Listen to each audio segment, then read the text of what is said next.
मैं doctor Om Prakash Kesari, department of psychology, Maharaja college आला। आज हम आप लोगों को बीए पार्ट 2 ऑनर्स पेपर 4 में प्रैक्टिकल पर चर्चा करेंगे। पिछले क्लास में हम सेंसरी मोटर लर्निंग की चर्चा किए थे। आज हम सेंसरी मोटर लर्निंग में positive transfer of training practical बताएंगे। तो पिछले बार चर्चा किए थे उसी में सबसे पहले किसी भी एक्सपेरिमेंट में हम लोग लिखते हैं नेम ऑफ द एक्सपेरिमेंट। यहां लिखेंगे name of the experiment. Name of the experiment, प्रयोग का नाम। जो प्रयोग हम करने जा रहे हैं उसे कहते हैं पॉजिटिव ट्रांसफर ऑफ ट्रेनिंग, धनात्मक शिक्षण स्थानांतरण। तो नेम ऑफ द एक्सपेरिमेंट हमारा हुआ positive transfer of training, positive transfer of training. इसके बाद हम लोग लिखते हैं प्रॉब्लम यानी समस्या। Problem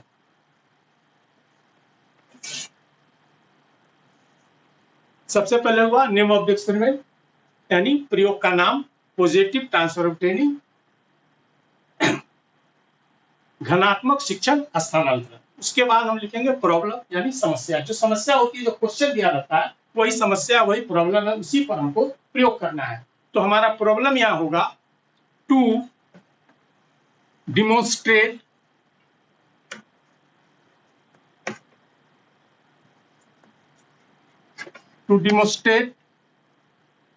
experimentally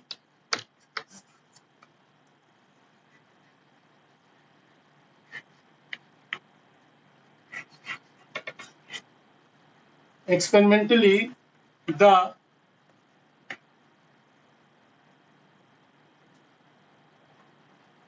phenomenon of positive transfer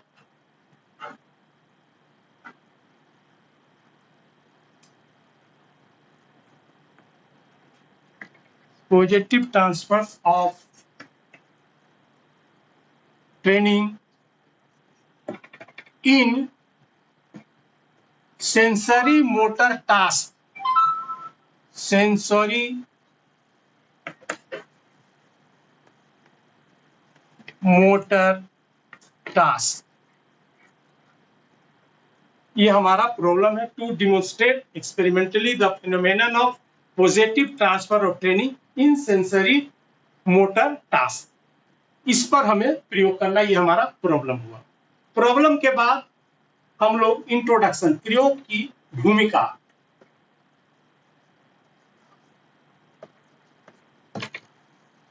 problem के बाद हम लोग इंट्रोडक्शन लिखते हैं। पिछले बार जो हम चर्चा किए थे सेंसरी मोटर लर्निंग यानी पॉजिटिव ट्रांसफर ऑफ ट्रेनिंग का जो चर्चा किए थे वही उसका इंट्रोडक्शन या भूमिका हुआ। फिर से हम आज दोबारा उसको बता देते हैं जो आप लोगों को पुनः स्मरण में आ जाए। तो हम जो प्रयोग करेंगे वो सेंसरी मोटर टास्क पे करेंगे, यानी सेंसरी मोटर लर्निंग है क्या? सेंसरी मोटर लर्निंग यानी ज्ञानात्मक क्रियात्मक शिक्षण। कोई भी शिक्षण होता है उसमें ज्ञान इंद्रिय और कर्मेंद्रिय दोनों का सहयोग रहता है, यानी दोनों की सहभागिता रहती है। सेंसरी मोटर लर्निंग यानी ज्ञानात्मक क्रियात्मक शिक्षण। कुछ शिक्षण ऐसे होते हैं जिनमें ज्ञानेंद्रिय अधिक सक्रिय होती है और कर्मेंद्रिय कम सक्रिय होती है। कुछ में कर्मेंद्रिय अधिक सक्रिय होती है और ज्ञानेंद्रिय कम सक्रिय होती है, लेकिन सक्रियता दोनों में दोनों का रहता है। इसमें केवल डिग्री का अंतर है, लेवल का अंतर है, किसी में कोई ज्यादा और किसी में कम। लेकिन कोई भी ऐसा शिक्षण नहीं है जो पूर्णतः ज्ञानात्मक हो या पूर्णतः क्रियात्मक हो। ज्ञानेंद्रिय 5 है जो पिछले क्लास में हम बता चुके हैं: आंख, नाक, कान, जीभ, त्वचा। ये हमारी ज्ञानेंद्रिय है। कर्मेंद्रिय 2 है, पेशीय और ग्रंथि। तो कोई भी शिक्षण में ज्ञानेंद्रिय और कर्मेंद्रिय दोनों का सहयोग रहता है। किसी में ज्ञानेंद्रिय अधिक, किसी में कर्मेंद्रिय अधिक, अंतर इतना है। ज्ञानेंद्रिय और कर्मेंद्रिय यानी सेंसरी मोटर लर्निंग का बहुत सा उदाहरण है, जैसे साइकिल चलाना, टाइप करना, ये सब सेंसरी मोटर लर्निंग के उदाहरण हैं। जैसे हम साइकिल जब चलाते हैं तो हमारी ज्ञानेंद्रिय और कर्मेंद्रिय दोनों सक्रिय रहती है। साइकिल चलाना, आंख से जो हम देखते हैं वो हो गया ज्ञानेंद्रिय, और जो हम साइकिल पैडल मारते हैं, पैर से चलाते हैं, ये कर्मेंद्रिय यहाँ सक्रिय होता है, इसलिए ये क्रियात्मक क्रिया हुआ। यानी ज्ञानात्मक क्रियात्मक शिक्षण में ज्ञानेंद्रिय और कर्मेंद्रिय दोनों सक्रिय होती है। तो ज्ञानात्मक क्रियात्मक शिक्षण का कई उदाहरण है, जैसे बताया साइकिल चलाना, टाइप करना इत्यादि। अब ये जो ज्ञानात्मक क्रियात्मक शिक्षण है, इसका ट्रांसफर के विषय में चर्चा करेंगे। तो ट्रांसफर ऑफ ट्रेनिंग किसे कहते हैं? ट्रांसफर ऑफ ट्रेनिंग पूर्व का सीखा गया शिक्षण बाद में सीखे जा रहे शिक्षण या कौशल को जब प्रभावित करता है तो ऐसे शिक्षण को ट्रांसफर ऑफ ट्रेनिंग कहते हैं। पॉजिटिव ट्रांसफर ऑफ ट्रेनिंग, जब पूर्व का सीखा गया शिक्षण या कौशल बाद में सीखे जा रहे शिक्षण या कौशल को सहायता प्रदान करे तो positive transfer of training. Negative transfer of training, जब पूर्व का सीखा गया शिक्षण या कौशल बाद में सीखे जा रहे शिक्षण या कौशल में बाधा उत्पन्न करे तो इसे निगेटिव ट्रांसफर ऑफ ट्रेनिंग कहते हैं। एक महत्वपूर्ण बात कि निगेटिव ट्रांसफर ऑफ ट्रेनिंग को हैबिट इंटरफेरेंस भी कहते हैं, आदतजन्य बाधा भी कहते हैं। पूर्व का सीखा गया शिक्षण बाद में जब बाधा डालता है, इसीलिए इसका नाम हैबिट इंटरफेरेंस भी रखा गया है, यानी बाधा, आदतजन्य बाधा भी कहते हैं। ये आदतजन्य बाधा हो गया निगेटिव ट्रांसफर ऑफ ट्रेनिंग। तीसरा जिसको हम लोग कहते हैं जीरो ट्रांसफर ऑफ ट्रेनिंग, यानी जो शिक्षण पूर्व में सीखा गया बाद में जो सीख रहे हैं उसमें न तो सहायता प्रदान करता है और न ही बाधा डालता है, तो ऐसे शिक्षण को कहते हैं जीरो ट्रांसफर ऑफ ट्रेनिंग। इन तीनों के अलावे एक प्रकार और है जिसे कहते हैं bilateral transfer of training. Bilateral transfer of training किसे कहते हैं? तो इसमें ऐसे कहेंगे कि एक अंग के शिक्षण का प्रभाव जब दूसरे अंग के शिक्षण को प्रभावित करता है तो ऐसे शिक्षण को बाइलेटरल ट्रांसफर ऑफ ट्रेनिंग कहते हैं। Bilateral transfer of training positive भी हो सकता है, निगेटिव भी हो सकता है, लेकिन अधिकांशतः bilateral transfer of training positive पाया गया है। यही कारण है कि कुछ लोग पॉजिटिव ट्रांसफर ऑफ ट्रेनिंग को ही बाइलेटरल ट्रांसफर ऑफ ट्रेनिंग मान लेते हैं, जबकि ऐसा नहीं है। Bilateral transfer of training negative भी हो सकता है, लेकिन अधिकांशतः पॉजिटिव पाया गया है। ये हमारा हो गया इंट्रोडक्शन। अब रही बात पॉजिटिव ट्रांसफर ऑफ ट्रेनिंग का सर्वप्रथम, पॉजिटिव ट्रांसफर ऑफ ट्रेनिंग का सर्वप्रथम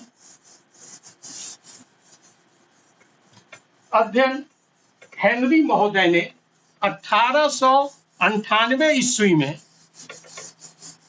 किया। सर्वप्रथम हेनरी महोदय ने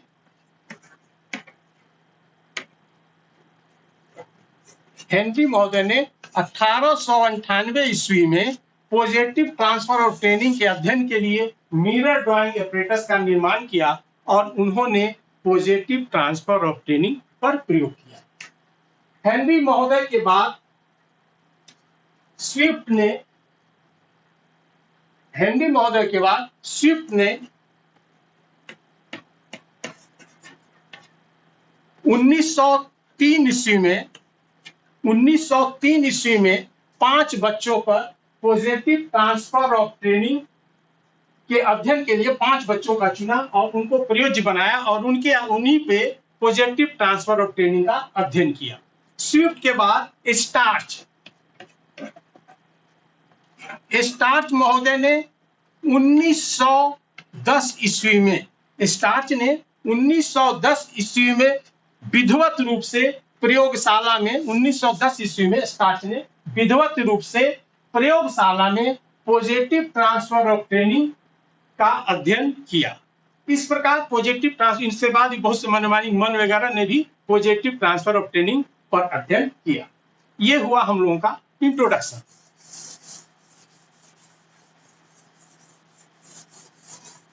इंट्रोडक्शन के बाद हम लोग लिखते हैं हाइपोथेसिस। इंट्रोडक्शन के बाद लिखेंगे hypothesis.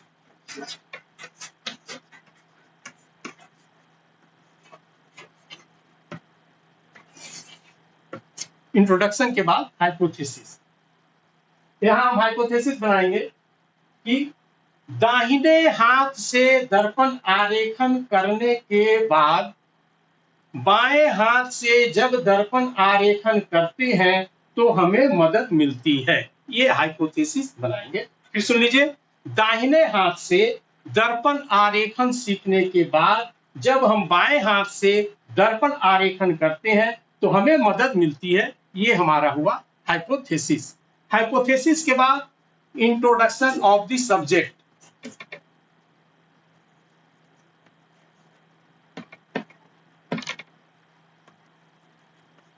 Introduction of the subject.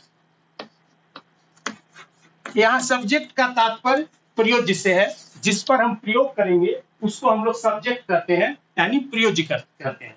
तो जिस व्यक्ति पर हम प्रयोग करते हैं उसका परिचय देना जरूरी होता है, इसलिए इंट्रोडक्शन ऑफ द सब्जेक्ट में हम लिखेंगे नेम, प्रयोगकर्ता जो है, प्रयोग जिस पर करेंगे, प्रयोज्य का नाम, प्रयोज्य का नाम, उसका उम्र, उसकी लिंग,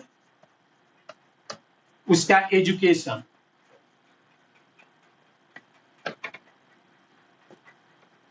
नाम जो भी है जिस पर हम प्रयोग करें उसका नाम हम लिख देंगे। एज 19, 18, 19, 20 लिख सकते हैं। अगर हम पुरुष पे कर रहे हैं तो मेल लिखेंगे। शिक्षा बीए, D2 ऑनर्स का छात्र है। ये हो गया इंट्रोडक्शन ऑफ द सब्जेक्ट। इसके बाद अब हम लिखेंगे एपरेटस एंड मटेरियल्स। जिस यंत्र उपकरण का हम उपयोग करेंगे इस प्रयोग में, उसको हम यहां लिखेंगे apparatus and material.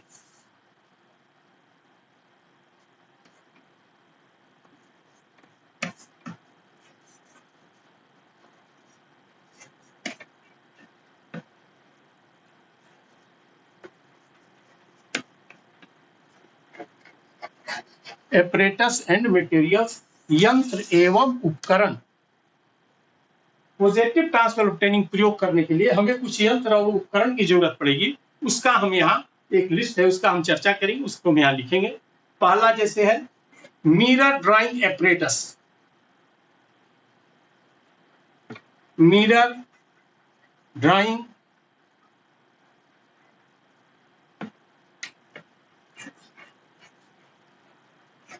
Apparatus.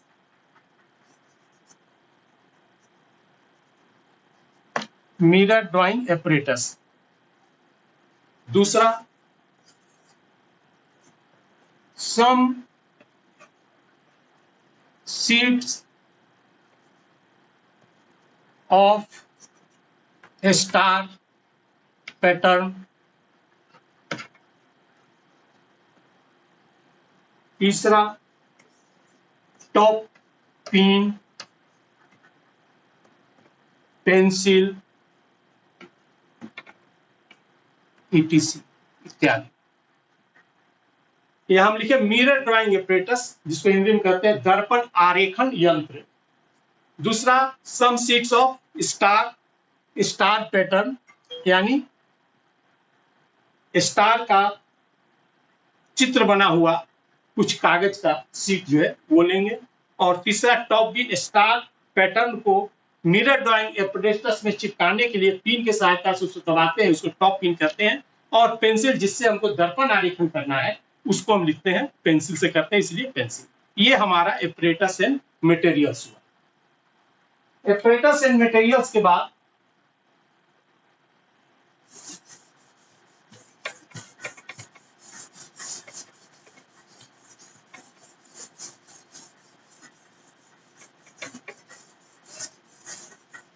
Apparatus and materials के बाद design of the experiment.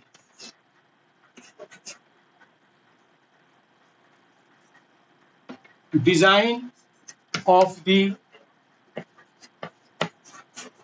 Experiment, design of the experiment.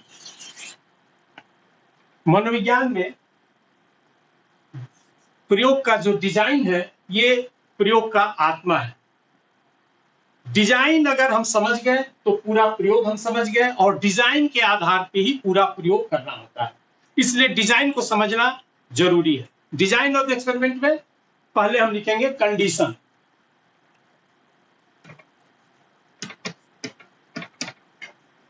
Condition,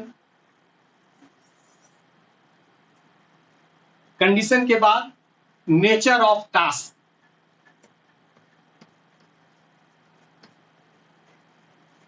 nature of task,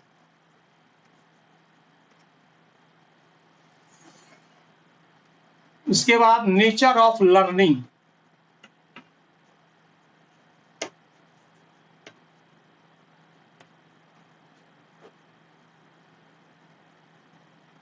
nature of learning,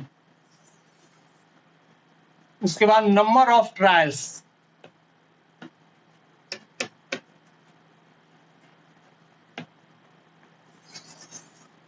उसके बाद डायरेक्शन ऑफ ड्राइंग,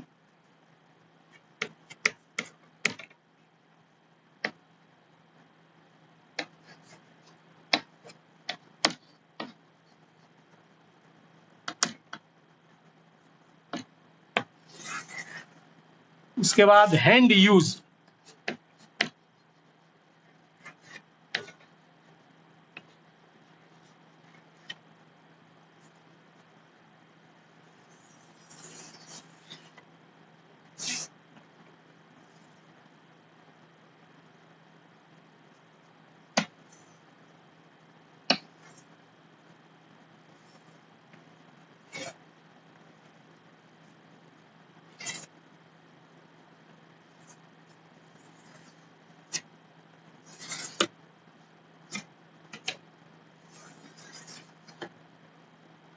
कंडीशन तीन अवस्था में लेंगे। पहले हम लेंगे फोर टेस्ट, फोर टेस्ट, उसके बाद प्रैक्टिस कराएंगे, practice trial,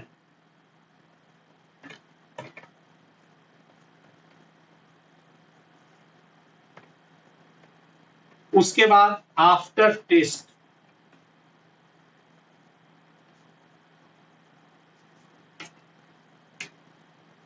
nature of task, किस तरह का टास्क हमको करवाना है, तो मिरर ड्राइंग, दर्पण आरेखन, तो नेचर ऑफ टास्क हो गया हमारा mirror drawing,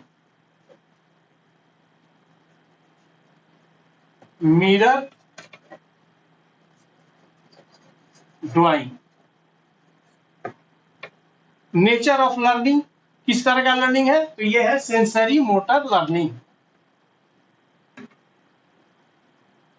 sensory motor learning.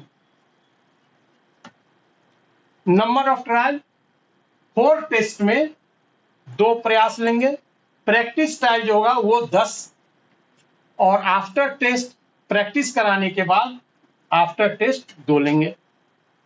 Direction of drawing, किस दिशा में पेंसिल को घुमाना है, तो 4 टेस्ट में पहले 2 ट्रायल में क्लॉकवाइज, घड़ी की सुई के दिशा में क्लॉकवाइज, फिर 10 प्रयास जो लेंगे anti clockwise,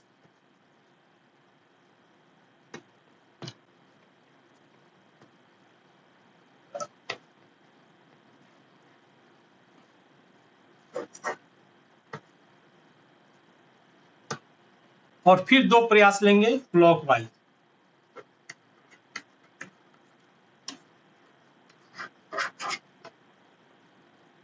hand use, 4 test में पहले 2 प्रयास में हम बाएं हाथ से प्रैक्टिस जो कराएंगे हम वो दाहिने हाथ से, राइट हैंड से, और अंतिम 2 प्रयास जो लेंगे आफ्टर टेस्ट जो होगा वो लेफ्ट हैंड से, बाएं हाथ से। ये हुआ डिजाइन ऑफ द एक्सपेरिमेंट। इसको समझना जरूरी, हम लोग समझ लें। कंडीशन अवस्था, 3 अवस्था में हम करेंगे। पहले फोर टेस्ट, पूर्व परीक्षण, उसके बाद प्रैक्टिस, अभ्यास कराएंगे, और उसके बाद आफ्टर टेस्ट, अभ्यास कराने के बाद पुनः फिर 2 प्रयास हम लेंगे। नेचर ऑफ टास्क किस तरह का नेचर है? तो यह है नेचर मिरर ड्राइंग, यानी दर्पण आरेखन। किस तरह का लर्निंग है? नेचर ऑफ लर्निंग का स्वरूप क्या है? तो नेचर ऑफ लर्निंग है सेंसरी मोटर लर्निंग। नेचर का जो लर्निंग का जो नेचर है, स्वरूप है, वो सेंसरी मोटर लर्निंग है। नंबर ऑफ ट्रायल्स, 4 टेस्ट में 2 प्रयास। प्रैक्टिस ट्रायल जो है उसमें 10 प्रयास, और आफ्टर टेस्ट में 2 प्रयास लेंगे। डायरेक्शन ऑफ ड्राइंग, 4 टेस्ट में जो 2 प्रयास लेंगे वो क्लॉकवाइज, प्रैक्टिस ट्रायल में 10 ट्रायल जो लेंगे वो एंटी क्लॉकवाइज, और आफ्टर टेस्ट में 2 प्रयास जो लेंगे वो क्लॉकवाइज। हैंड यूज, 4 टेस्ट में बाएं हाथ से, लेफ्ट हैंड से। प्रैक्टिस ट्रायल जो 10 ट्रायल लेंगे वो दाहिने हाथ से, राइट हैंड से, और आफ्टर टेस्ट जो लेंगे वो 2 प्रयास लेंगे बाएं हाथ से, लेफ्ट हैंड से। इसी डिजाइन के आधार पर पूरा प्रयोग हम करेंगे। ये हुआ design of the experiment. Design of the experiment के बाद, जिसे नोट करना नोट कर सकते हैं। डिजाइन ऑफ द एक्सपेरिमेंट के बाद अब हम इसमें प्रयोग शुरू करेंगे। इसमें arrangement of the experiment, arrange करेंगे। अरेंज करने के बाद जो एक्चुअल एक्सपेरिमेंट होगा, डेटा लेने के लिए वो टेबल बनाएंगे। डेटा कलेक्शन के बाद ट्रीटमेंट होगा। ट्रीटमेंट होने के बाद, स्टैटिकल ट्रीटमेंट करने के बाद, उसके बाद डिस्कशन ऑन करेंगे। अगले क्लास में विस्तार रूप से इसे आगे की चर्चा हम अगले क्लास में। धन्यवाद।